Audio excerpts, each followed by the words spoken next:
Namaskaram. Happy Navratri to you all. Please join me in seeking the blessings of Goddess Adi Parashakti through the verses of Adi Shankaracharya's Saundarya Lahari.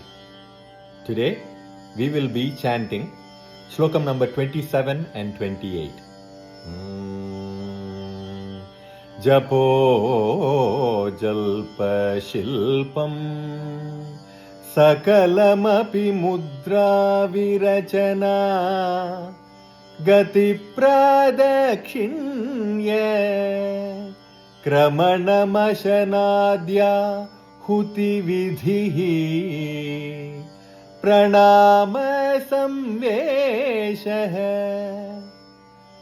Sukhamakhilamatmarpanadrisha Saparyaparyaya Stava bhavatu yanme vilasitam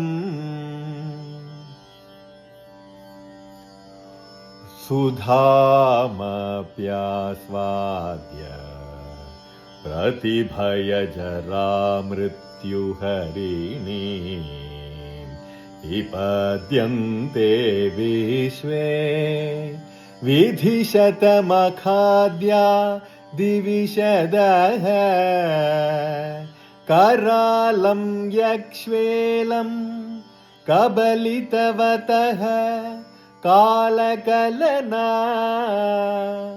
Nashambhostan moolam Tava janani tatanka mahima